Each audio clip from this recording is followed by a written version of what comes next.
Why should financial institutions protect themselves against possible cyber attacks? It's because there are more and more attacks that we see nowadays, and it's getting harder and harder to safeguard the websites. And the implications of being attacked is not only that the services are not available to your user, and there will be reputation damages as well. And the more recent attacks that we see nowadays are DDoS. That's more and more common in Hong Kong. DDoS is a kind of a denial of services attack. And what we see nowadays is not just a network level type of attack, but we see an application level type of attack that's attacking at the same time. So therefore, it is very, very difficult for financial institute to safeguard this type of attack.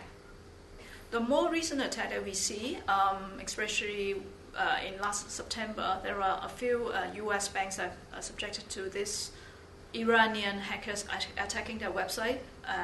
It's a denial of services attack.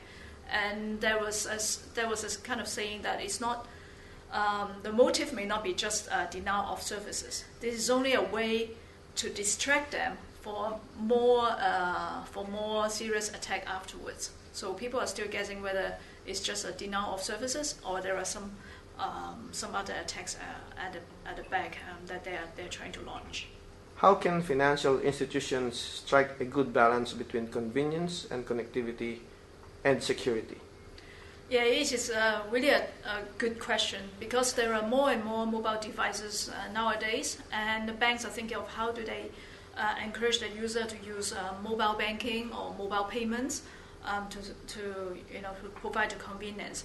But then security do have a big concern because when you're providing convenience, maybe there are some other ways that you need to look into your security because the attack techniques has been changed.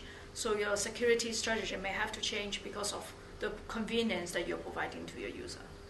Can you give some insights on how to ensure a high level of security and connectivity for the long term? Yeah, sure. As I've just mentioned, the security techniques have changed, right? So the attack is not just simply a network attack. So a lot of banks have already got a network firewall and IPS. Some of them have already got clean pipe services. So they're trying in each of the level to safeguard their websites. However, the techniques have changed dramatically. So I think that there are three things the bank have to look into that in order to provide a longer term protection to the system. First is whether you have a platform or a system that give you all the visibility. So a visibility of knowing where the user coming from, which location, whether they are coming from Iran, they are coming from US, or they're from China, okay? And which device are they using? Are they using a mobile device or are they using a network? So by providing, having the visibility, you will be able to understand the context.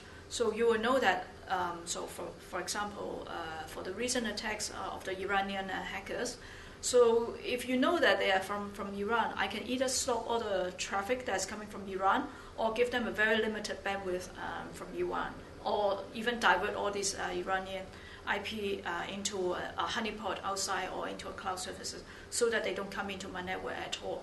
So there are several ways of taking an actions once you have the visibility and you understand the context, and then there are ways that you can take an action.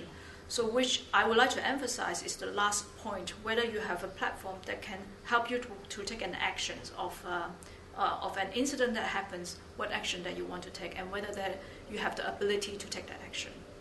Okay, for the action to take some of the program that, especially some of the successful marketing program that people launch, like at the TVB, the beauty contest, right? So it was a successful marketing program that encouraged a lot of people voting the system. If there is a way to allow the people to say, if for the same link, then I only allow, for the same IP, I only allow them to come into my system 5 times, then I can eliminate a lot of traffic that coming into my system. So the issues that I see in the last beauty contest is that there are a lot of people responding to the system, and because they don't see any feedback when they hit the return button on the website, so they keep hitting it. So this generates a man-made DDoS, what we call. So if there is no way that you can take an action, you just all the user will just come in and they just keep requesting the web page and requesting the web page.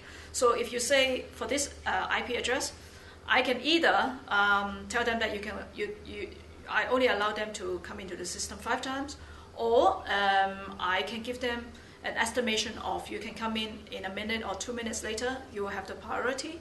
Or I can give them a sorry page and saying that, okay, my system is kind of busy right now, or I don't have enough capacity to serve you at the moment, please come back in about an hour time. I think that by giving all this information, the user can stop calling your website from time to time immediately. Then you can generate less and less traffic because of that issue. Can you share with us some best practice and recommendations for improving internet security? Okay, as I say, in the long run, you should have a system that can provide you the visibility, the reporting, and to have a system that understands the context, I will be able to take an action, right? So once you have continuously, you receive the report and knowing who has come into your system, from which of the location, you'll be able to have some of the intelligence of your user pattern. You can also subscribe to some of the security best practices website, and one of them I'll recommend is called Development Central from F5. It's called devcentral.f5.com. So in there you will see a lot of best security practice, and you will see security demo. Because there are many attacks, you cannot just simply buy a system and to safeguard that. You may need to get some ideas of how people program the system in order to safeguard some of the newest and latest attack in there. So I would strongly recommend people to subscribe that, as well as some of the magazines that highlight this kind of security issues that we see. Then you will be alert of what is the latest attack that the hackers have been using. Will regulations help prevent more cyber attacks?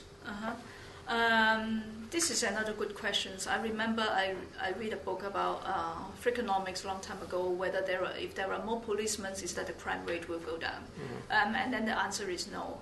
Okay. So what I think the regulations, it helps to get the basic for the banks, because at least they should have network firewall, whether it's 2 tiers, 3 tiers, and whether they should have IPS. I think with the latest and newest attack from the hackers that we are seeing many different ways, the regulations is giving you the basic, but then we have to enrich ourselves of the knowledge and knowing what's happening out there. We know that at least we know that there are risks outside, and we know what kind of risks that we are facing.